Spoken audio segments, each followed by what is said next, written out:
Mesdames et messieurs, bonjour. Je suis en fait tout à fait ravi de vous retrouver dans cette nouvelle édition, dans votre émission presque semi-hebdomadaire, Autour du monde édition Afrique. Comme vous savez, pendant cette édition de mercredi, on essaye de vous présenter les grands efforts égyptiens sur la scène africaine dans plusieurs domaines, partant par le domaine politique, passant par le domaine économique jusqu'au domaine des échanges culturels.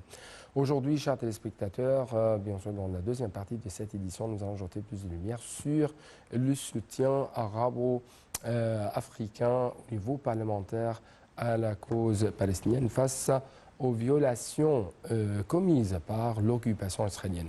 Mais tout d'abord, nous devons jeter plus de lumière sur la position égyptienne vis-à-vis de ce qui se passe actuellement au Soudan après les affrontements armés au sein de l'armée soudanaise et avec les milices de soutien rapide. Justement, le grand titre dans un appel avec le secrétaire général de l'ONU, le président Sisi a mis en garde contre les répercussions négatives des incidents en cours sur la stabilité du Soudan. Avec plus de précision, le président Fattah Sisi a reçu dimanche dernier un appel téléphonique de la part du secrétaire général de l'ONU, Antonio Guterres. C'est ce qu'a fait savoir le conseiller Ahmad Fahmy. L'entretien téléphonique a porté sur les évolutions survenues au Soudan. Selon le porte-parole officiel de la présidence, le chef de l'État, de son côté, a exprimé la profonde inquiétude de l'Égypte vis-à-vis de l'évolution de la situation au Soudan à cause des affrontements qui y sont survenus. Le président a mis en garde contre les répercussions négatives de ces incidents sur la stabilité du Soudan, appelant les parties soudanaises à donner priorité à l'intérêt de la patrie. Pour sa part, le secrétaire général de l'ONU a souligné son attachement à la concertation avec l'Égypte, vu son rôle axial dans la région.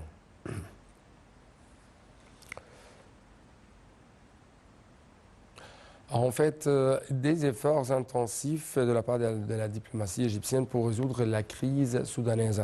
Le ministre égyptien des Affaires étrangères a discuté durant les derniers jours avec un nombre de ses homologues des Affaires étrangères. Le ministre des Affaires étrangères, par exemple, a révélé la préoccupation profonde de l'Égypte quant à la poursuite des affrontements armés actuels au Soudan qui constituent une menace pour la sécurité du peuple soudanais et la stabilité de son pays. En fait, le ministre Sameh Shoukry a eu un appel téléphonique avec le ministre des Affaires étrangères du Soudan, Ali Al-Sadr, selon la déclaration faite par le porte-parole du ministère des Affaires étrangères, Ahmed Abou Zeid. Monsieur le porte-parole a précisé que la conversation téléphonique a porté sur les développements en cours sur la scène soudanaise et les efforts visant à mettre fin à la crise. M. Chokri a expliqué à son homologue soudanais l'initiative égypto-saoudienne qui a appelé à une réunion d'urgence du Conseil de la Ligue arabe au niveau des délégués permanents. L'Égypte défendra toujours l'unité et l'intégrité du Soudan, selon M. Chokri, qui a jugé nécessaire la non-ingérence de n'importe quelle partie étrangère pour éviter d'aggraver le conflit en cours. Le chef de la diplomatie soudanaise a abordé la situation sur le terrain, les contacts régionaux internationaux en cours. La conversation téléphonique a porté sur la situation de la communauté égyptienne au Soudan, l'importance de préserver la sécurité et la sûreté de tous les Égyptiens présents au Soudan. D'autre part, M. Choukri s'est entretenu lundi avec son homologue saoudien Faisal Ben Farhan de l'évolution de la crise au Soudan. Lors de cet appel, les deux parties ont convenu de la nécessité de faire tous les efforts pour préserver la stabilité et la sécurité du Soudan. M. Choukri a expliqué que les messages égyptiens aux deux parties soudanaises soulignent l'importance de faire prévaloir la sagesse d'une manière qui conduise à un cessez-le-feu immédiat. Les deux ministres ont convenu de poursuivre la concertation et la coordination au cours des prochains jours pour suivre l'évolution de la crise et les efforts pour la contenir. D'autre part, le chef de la diplomatie égyptienne, M. Sameh Shoukry, a fait un appel téléphonique, ou plutôt a reçu un appel téléphonique de la part de son homologue française, Catherine Colonna, pour se concerter sur la situation actuelle au Soudan et l'évaluer.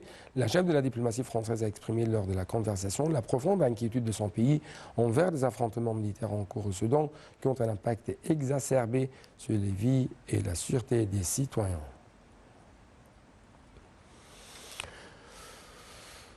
En fait, la ministre d'État de l'Égypte, la ministre d'État à l'immigration et aux affaires des Égyptiens à l'étranger, Soha Gendi, s'est enquis de la situation des étudiants égyptiens au Soudan, et ça à la lumière de tensions que connaît ce pays frère. Un commentaire de Marwa Arafa et Chiboussela. La ministre d'État à l'immigration et aux affaires des Égyptiens à l'étranger, Soha Gendi, s'est enquis de la situation des étudiants égyptiens au Soudan à la lumière de tensions que connaît ce pays frère.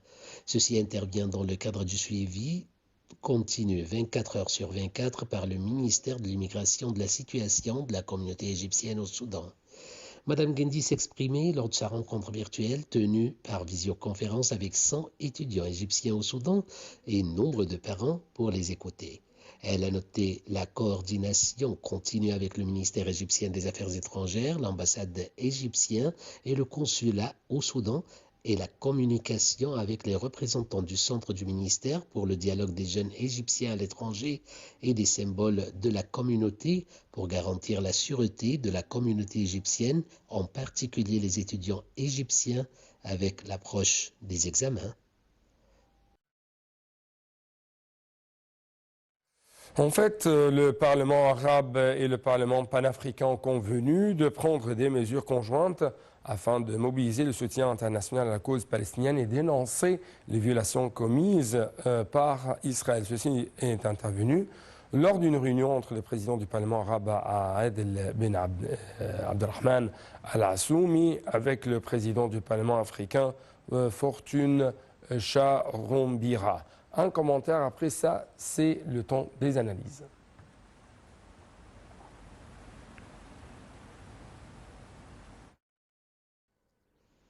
Le Parlement arabe et le Parlement panafricain ont convenu de prendre des mesures conjointes afin de mobiliser le soutien international à la cause palestinienne et de dénoncer les violations continues commises par Israël.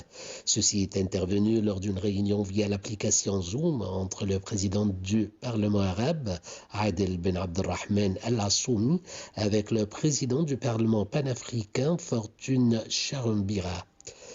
Les deux bords ont affirmé leur condamnation des violations commises par les forces d'occupation israéliennes et leur incursion répétée dans la mosquée Al-Aqsa. M. Al-Assoumi a affirmé que la défense de la cause palestinienne constituait un pilier majeur du partenariat arabo-africain, valorisant les positions du Parlement africain et des pays africains qui soutiennent toujours les droits légitimes du peuple palestinien, notamment l'établissement d'un État indépendant avec Al-Quds comme capitale, a indiqué le Parlement arabe dans un communiqué. La réunion a abordé les derniers développements sur la scène palestinienne, en plus de discuter des moyens de promouvoir les relations arabo-africaines, notamment au niveau parlementaire, et de s'appuyer sur les pourparlers qui ont eu lieu entre les deux parties récemment au Caire et au Bahreïn, ajoute le communiqué. Pour sa part, M. Charombira a loué le rôle actif joué par le Parlement arabe dans le domaine de la diplomatie parlementaire et d'ajouter que les démarches intensives entreprises par le Parlement arabe dans ce domaine représentaient une valeur qualitative ajoutée à la diplomatie parlementaire au niveau régional. M. Charombira a également invité M. Al-Assoumi à participer à l'ouverture de la session plénière du Parlement panafricain et à prononcer une allocution devant ses membres, et ce dans le cadre du souci de poursuivre les consultations et de renforcer les relations avec le Parlement arabe.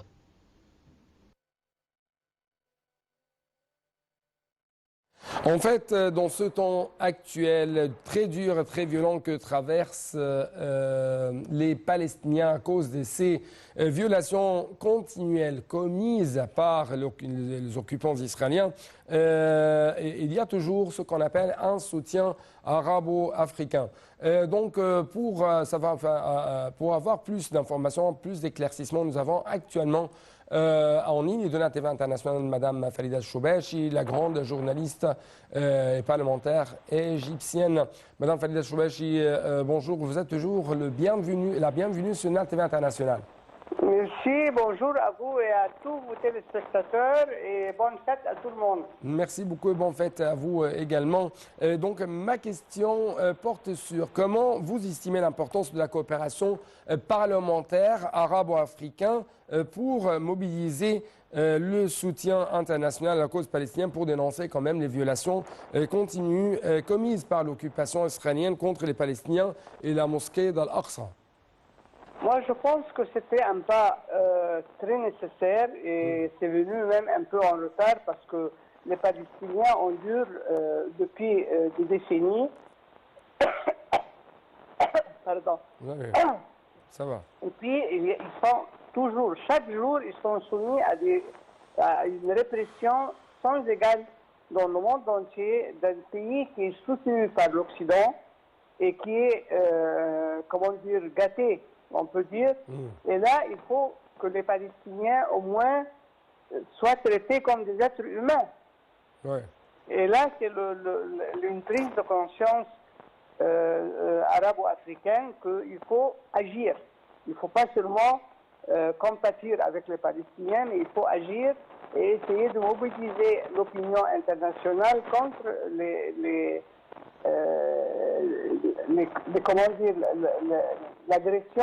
agressions répétées israéliennes. Ça veut dire qu'on n'a jamais vu dans aucun pays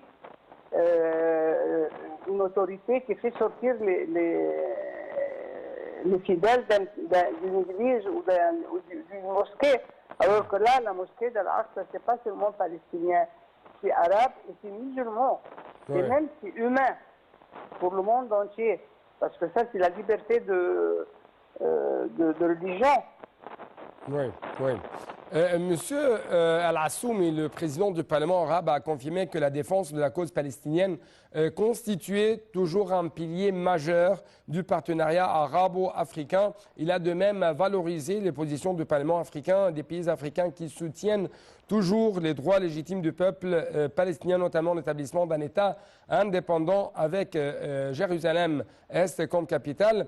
Et donc, à propos de ça, comment nous pouvons ranimer, nous pouvons poursuivre toujours cette coopération mutuelle entre les pays arabes et les pays africains au niveau parlementaire et toujours comment, plutôt comme vous savez, c'est tout à fait dans le passé, les pays africains ont soutenu les Arabes dans tous les niveaux, devant toutes les instances. Donc, comment nous pouvons toujours arriver à avoir cette sorte de soutien continuel des pays africains? Quels sont les instruments selon vous? Moi, je pense que le soutien maintenant doit franchir l'état oral et le soutien oral à un soutien, comment dire, réaliste. Traduit par des actes. Voilà. Il faut qu'on prenne des pas très importants et des résolutions très importantes contre des agressions israéliennes répétées. Surtout, comme je vous ai dit au début, ce n'est pas contre les Palestiniens seulement, mais c'est contre l'humanité entière. C'est-à-dire c'est contre les droits de l'homme reconnus internationalement. Et puis en plus, aucune résolution internationale ou de l'ONU ou de n'importe qui a été réalisée parce que Israël refuse. Alors, ce n'est pas possible qu'un seul État, à ce point, se donne le droit de déprimer et de réprimer un peuple entier, et, alors que le monde entier est en train de regarder et complètement passif. Oui. Encore une fois, j'aimerais jeter plus de lumière sur les instruments selon lesquels ou à travers lesquels nous pouvons toujours arriver à préserver cette impulsion dans les relations parlementaires entre le Parlement arabe et le Parlement africain, non seulement porté à la cause palestinienne, mais aussi aux différentes causes arabes. Notamment, par exemple, le barrage les droits de l'Égypte, dans l'eau du Nil.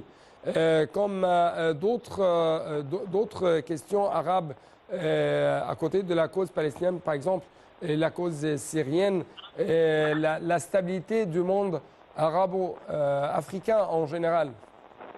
Oui, je crois qu'il y a un réveil maintenant. Et ça, notre président a joué un rôle vital dans cette prise de conscience que si nous continuons à nous faire, à nous entretuer entre nous, tout le monde, chacun prendra une partie de notre corps.